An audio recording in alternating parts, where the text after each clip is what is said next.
Welcome back. And today I wanted to do a quick video on community, especially online community, and talk about sort of what's happened to me with online communities, what makes them work, how I think they can be better, etc.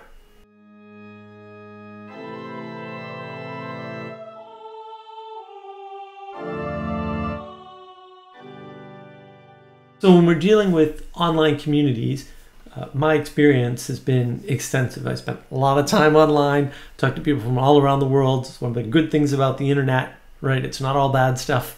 And very early on, the thing that really made the first community that I was in work were things like common goal. Everybody was online because they were socially awkward. And so they wanted to get better at being part of society, at interacting with other people. And that really helped. But the thing that really held the group together were meetings, in-person meetings. We did once a month at a mall, and we would get together and we would see each other face to face, and we'd get more involved with things we had in common. People would break out into groups. There were the gamers, right? There were the people who were into, say, philosophical things, right? There were people doing political discussions, and there was some mixing between those groups. But people would be together, they'd help each other, they'd get rides to and from the event once a month, right? Things like that. And that really helped to bring an online group into something that was more relevant to everyday life. Because once you meet somebody in person, you have a different type of connection with them. You might say it's more intimate, right? And you get to know them better once you sit down with them at a mall for a meal. Usually both. A lot of us would go out, you know, after the quote event, which I think was scheduled for only like an hour or two, and then we'd have food together, and that's always a good way to bind a community together, is to eat together. And I think a lot of online communities are sort of missing that. Like, if you believe sort of this postmodern ethos about communities or about things in general, you can just carve them up any which way and understand them outside of a context or by themselves, or maybe try to understand something apart from the rest of the things it's connected to. But that turns out not to work very well, which is not to say it doesn't ever work or doesn't have its utility, but it doesn't work very well. And especially with community, because community seems to have a number of parts, right? Common aim, right? A container with rules, right? A system of adjudicating those rules, of understanding, well, when you break this rule, this is going to happen, right? A system for redemption, right? And that's less possible online in some cases. And there was a lot of stuff going on in the early days with communities where, you know, all the early platforms, from the, you know, older bulletin board systems to the newer sort of Yahoo chat systems and things like that, they all had an ignore function. So you could ignore somebody very easily. And that was always what I encouraged, rather than mob retribution, which is what some people always like to do. But having the ability to just ignore people gave the community a way to make up rules and say, well, if you ignore them, that's fine. And then you would talk over them if it was a voice thing, or you'd be not responding to their questions if it was a text sort of system, or if it was a hybrid system, that would happen. And that was okay. It wasn't ideal. It didn't work perfectly, but it worked pretty well.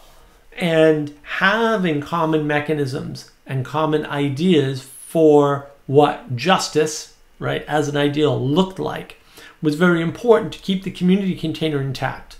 So you need the container, you need something to keep it intact, that idea of justice. You need the aim outside of the container. Like, all of this stuff is required to have a good community experience, to form a real community. You can't just put a group of people together with what looks like a common aim, like, oh, we all bought furniture and now we're a community. That may seem like a silly example, but it's not. I mean, this is something marketers are using right now to try and get you to buy more stuff. And I mean, it certainly doesn't work for me. I don't think it works for most people. Not that there isn't something to it, you know, like if you buy an expensive new office chair from somebody, they may send you coupons or, you know, notifications for sales for whatever, and they may say you're part of their community now because you bought one product from them once. And yeah, that's going to have some effect, right? But that's an influence. It's not control, and I'm not part of their community. because I'm only ever going to buy one office chair from them, and the odds I'll buy anything else from them are not very good. So that's an actual experience, by the way, that I'm still going through, right? And so you can see a way in which we try to force community. We try to just tell people, oh, you're part of our community, right? But really, I'm not. I don't know those people. I just bought one chair from them. The instructions weren't particularly good, although the quality of the chair is quite good. So it's not as easy as just saying community and therefore. That's not how that works. You really need threads that connect you together. You need a way to orient within the community. That's part of what the container's for, right? The container implies a hierarchy. You need hierarchy in a community. You can't really do without it, or you don't have a healthy community that's binding, because the ability to bind is wrapped up in the ability to be part of a hierarchy, the ability to specialize, right? There's a scientific theory of specialization that comes into play here too. It's part of evolutionary theories. That's important. You have to know how you fit into the community, what you're offering and what you're getting out of it. And that can't be the same for everybody, or you don't actually have a community. So if everybody's the same, they're purchasers of office equipment, that's not enough to bind you. I mean, are you buying a desk? Are you buying a chair? What are you contributing? Nothing, right? Really, money, but that doesn't make a good community.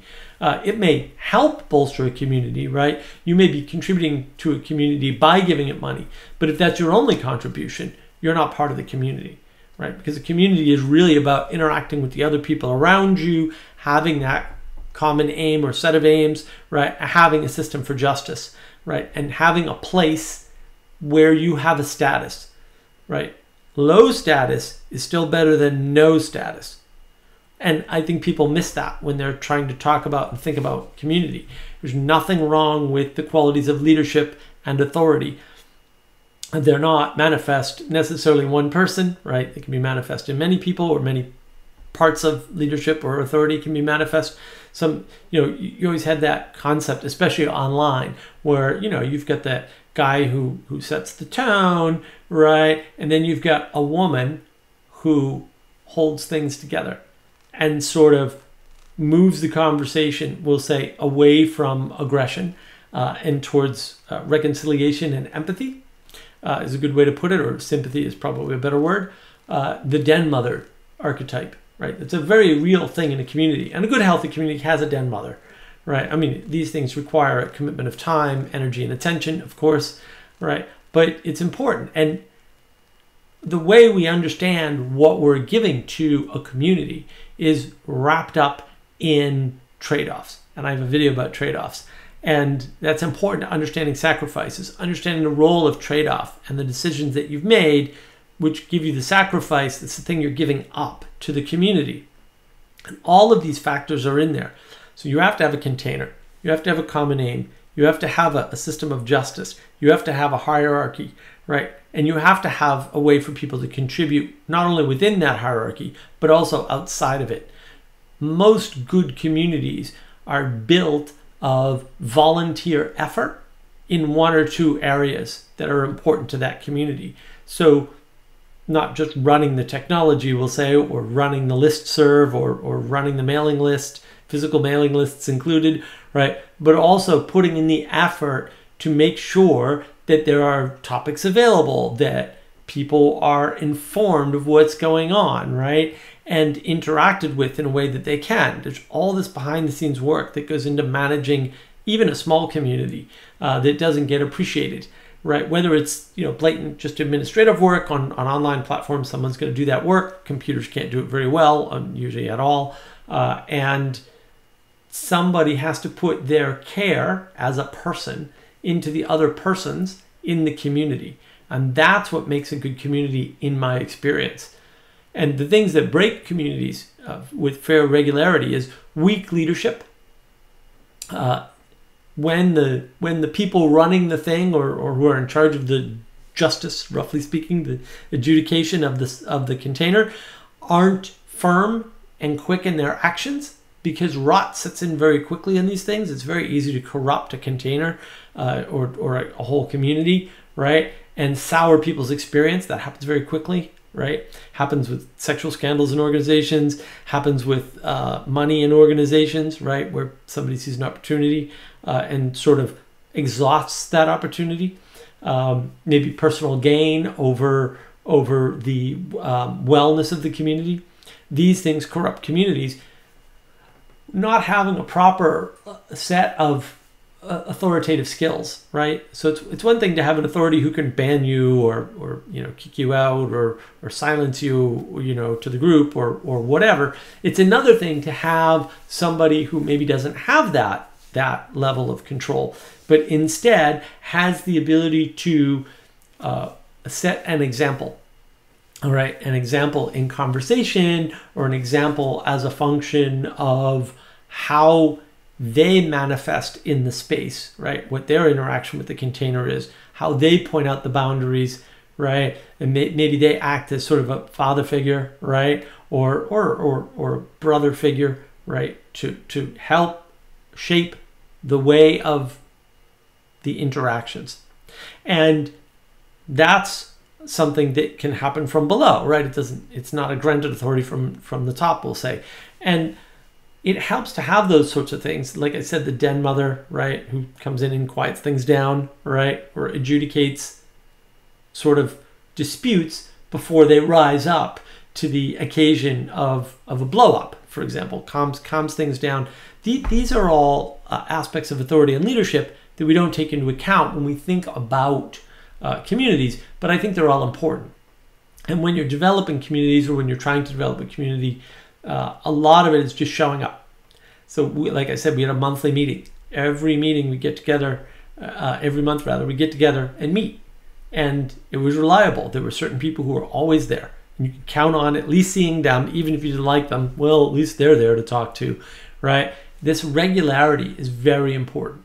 And having somebody there regularly, and I've talked to many people about this over the years, having somebody there regularly is super important to keep in the community.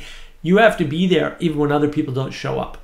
All right, and we had 2+ years of meditation on the Discord server, and between Manuel and myself, one of us was always there, right? Pretty much. And other people have picked up the slack in the past in the few instances where we've missed, but it's very important to have somebody there. And man, there's been a lot of times when it was just us or just one of us. That's happened. But the fact that we're always there, no matter what, to the best of our ability, is the thing that keeps that community alive in many senses. This regularity, this reliability on a person being there, and reliability on what's going to be talked about and maybe what can never be talked about in that space, in that community. This type of reliability is very important to building a good, healthy community. And I just wanted to point that out. These are sort of some lessons. I did a talk on Clubhouse recently where I talked about a bunch of this stuff and realized, hey, I could do a video on this as well. So here it is. And I really appreciate and enjoy. I've got 300 subscribers now. It's very exciting. It's sort of a milestone, and YouTube gives you these little trophy surprises for such things. So I really appreciate that everyone's engaged in the little YouTube commentary and space here. And maybe maybe it's part of other communities, or maybe it'll grow into a community of its own. That would be wonderful. But it's wonderful when anybody engages, and I really appreciate that people are willing to give me their time and attention.